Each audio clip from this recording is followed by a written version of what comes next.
Chapter 2. Bob's big arms were closed around to hold me inside, and I was squeezed in the dark between Bob's new sweating tits that hang enormous, the way we think of gods as big. Going around the church basement full of men. Each night we met, this is Art, this is Paul, this is Bob. Bob's big shoulders made me think of the horizon. Bob's thick blonde hair was what you get when hair cream calls itself sculpting mousse. So thick and blonde, and the part is so straight. His arms wrapped around me. Bob's hand palms my head against the new tits sprouted on his barrel chest. "It will be all right," Bob says. "You cry now." From my knees to my forehead, I feel chemical reactions within Bob burning food and oxygen. "Maybe they got it all early enough," Bob says. "Maybe it's just seminoma. With seminoma, you have almost 100% survival rate." Bob's shoulders inhale themselves up in a long draw, then drop. Drop, drop in jerking sobs. Draw themselves up. Drop, drop, drop. I've been coming here every week for 2 years, and every week Bob wraps his arms around me and I cry. "You cry," Bob says, and inhales and sobs. "Go on now and cry." The big wet face settles down on top of my head, and I'm lost inside. This is when I'd cry. Crying is right at hand in the smothering dark, closed inside someone else, when you see how everything you can ever accomplish will end up as trash. Anything you're ever proud of will be thrown away. And I'm lost inside. This is as close as I've been to sleeping in almost a week. This is how I met Marla Singer. Bob cries because 6 months ago, his testicles were removed. Then hormone support therapy. Bob has tits because his testosterone ration is too high. Raise the testosterone level too much, your body ups the estrogen to seek a balance. This is when I'd cry because right now, your life comes down to nothing, and not even nothing, oblivion. Too much estrogen, and you get bitch tits. It's easy to cry when you realize that everyone you love will reject you or die. On a long enough timeline, the survival rate for everyone will drop to 0. Bob loves me because he thinks my testicles were removed too. Around us in the Trinity Episcopal basement with the thrift store plaid sofas are maybe 20 men and only 1 woman. All of them clung together in pairs, most of them crying. Some pairs lean forward, heads pressed ear to ear, the way wrestlers stand, locked. The man with the only woman plants his elbows on her shoulders, 1 elbow on either side of her head between his hands, and his face crying against her neck. The woman's face twists off to one side and her hand brings up a cigarette. I peek out from under the armpit of Big Bob. "All my life," Bob cries. "Why I do anything, I don't know." The only woman here at Remaining Men Together, the testicular cancer support group.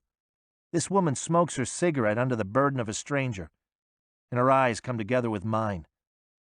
Faker. Faker. Faker. Short matte black hair. Big eyes the way they are in Japanese animation. Skim milk thin, buttermilk sallow in her dress with a wallpaper pattern of dark roses. This woman was also in my tuberculosis support group Friday night. She was in my melanoma roundtable Wednesday night. Monday night she was in my Firm Believers Leukemia rap group. The part down the center of her hair is a crooked lightning bolt of white scalp. When you look for these support groups, they all have vague, upbeat names. My Thursday evening group for blood parasites, it's called Free and Clear. The group I go to for brain parasites is called Above and Beyond. And Sunday afternoon at Remaining Men Together, in the basement of Trinity Episcopal, this woman is here again. Worse than that, I can't cry with her watching. This should be my favorite part, being held and crying with Big Bob without hope. We all work so hard all the time. This is the only place I ever really relax and give up. This is my vacation. I went to my first support group 2 years ago, after I'd gone to see my doctor about insomnia again. 3 weeks I hadn't slept. 3 weeks without sleep and everything becomes an out-of-body experience. My doctor said, insomnia is just a symptom of something larger. Find out what's actually wrong. Listen to your body. I just wanted to sleep. I wanted little blue amytal sodium capsules, 200 milligram sized. I wanted red and blue Tuinal bullet capsules, lipstick red Secanols. My doctor told me to chew valerian root and get more exercise. Eventually I'd fall asleep. The bruised old fruit way my face had collapsed. You would have thought I was dead. My doctor said if I wanted to see real pain, I should swing by First Eucharist on a Tuesday night. See the brain parasites. See the degenerative bone diseases. The organic brain dysfunctions. See the cancer patients getting by. So I went. The first group I went to, there were introductions. This is Alice. This is Brenda. This is Dover. Everyone smiles with that invisible gun to their head. I never give my real name at support groups. A little skeleton of a woman named Chloe with the seat of her pants hanging down, sad and empty. Chloe tells me the worst thing about brain parasites was no one would have sex with her. Here she was, so close to death that her life insurance policy had paid off with $75,000, and all Chloe wanted was to get laid for the last time. Not intimacy. Sex. What does a guy say? What can you say, I mean? All this dying had started with Chloe being a little tired, and now Chloe was too bored to go in for treatment.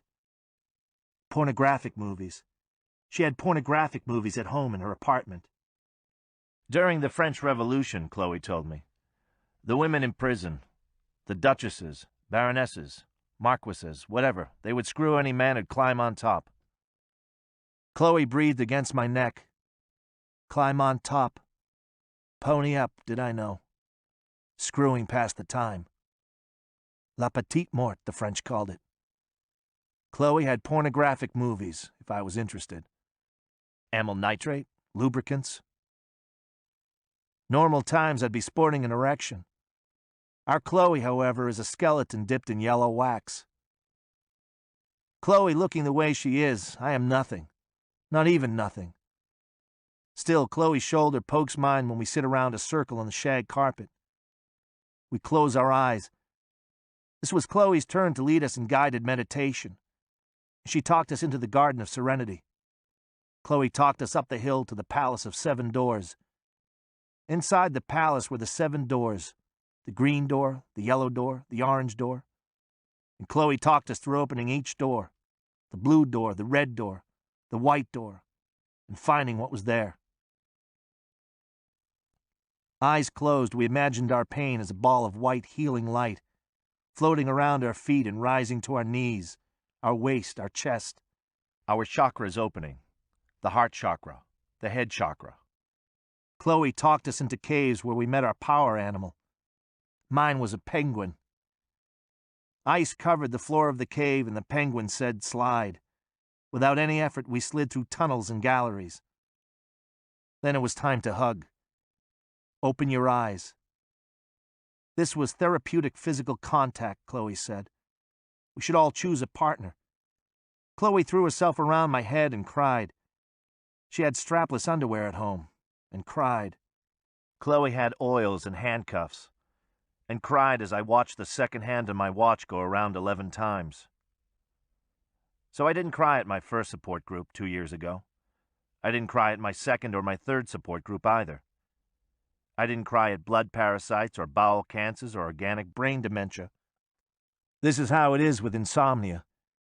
Everything is so far away, a copy of a copy of a copy. The insomnia distance of everything. You can't touch anything and nothing can touch you. Then there was Bob. The first time I went to testicular cancer, Bob the big moosey, the big cheese bread, moved in on top of me and remaining men together and started crying.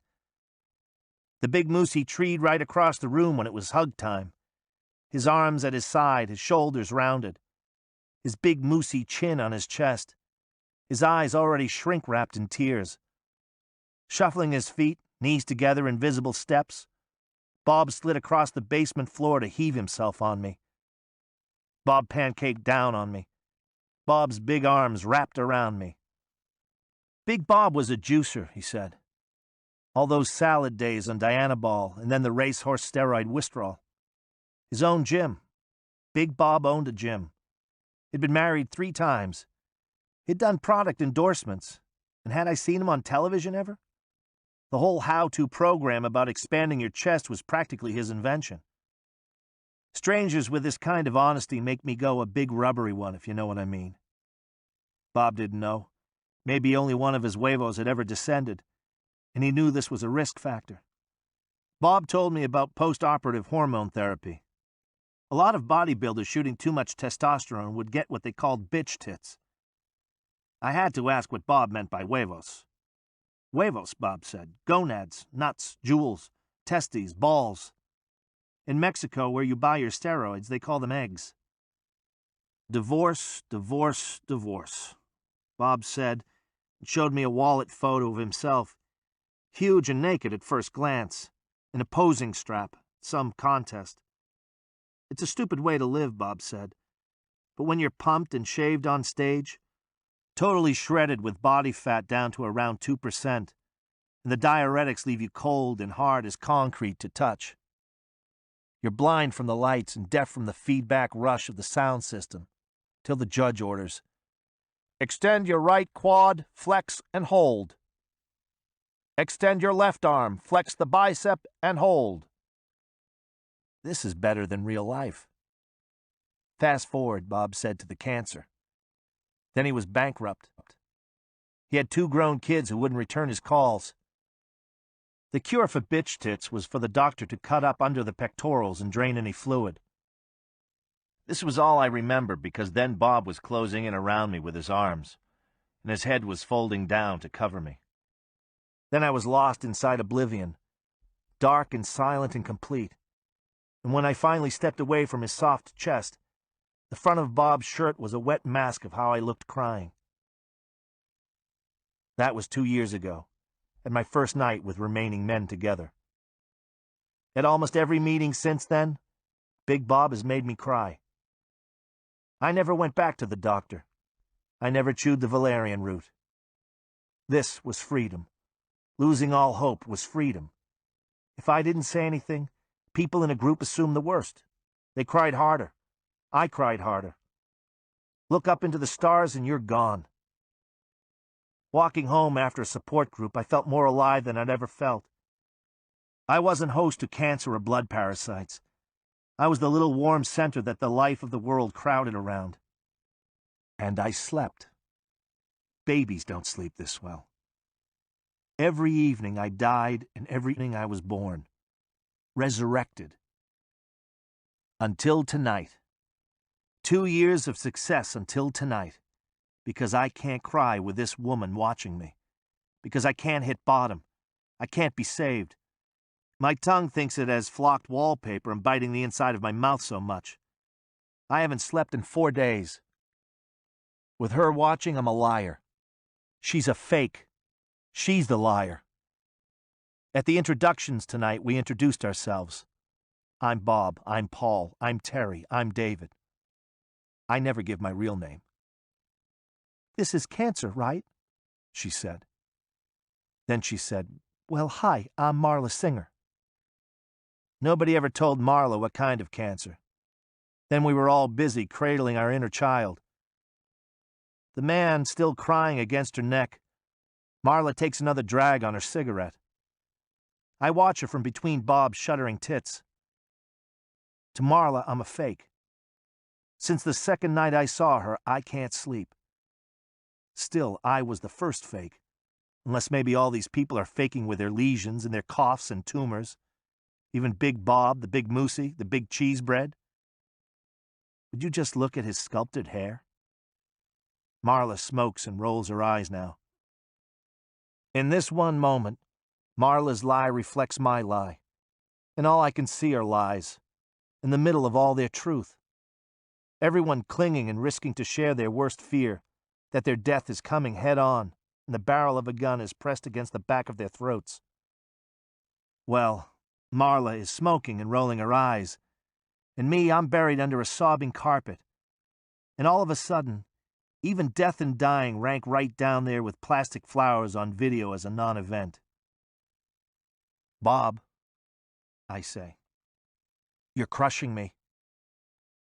I try to whisper, then I don't. "Bob." I try to keep my voice down, then I'm yelling. "Bob, I have to go to the can." A mirror hangs over the sink in the bathroom. If the pattern holds, I'll see Marla Singer at Above and Beyond, the parasitic brain dysfunction group. Marla will be there. Of course Marla will be there. And what I'll do is sit next to her. And after the introductions and the guided meditations, the 7 doors of the palace, the white healing ball of light, after we open our chakras, when it comes time to hug, I'll grab the little bitch. Her arms squeezed tight against her sides and my lips pressed against her ear, I'll say, "Marla, you big fake, you get out. This is the one real thing in my life and you're wrecking it. You big tourist." The next time we meet, I'll say, "Marla, I can't sleep with you here. I need this. Get out."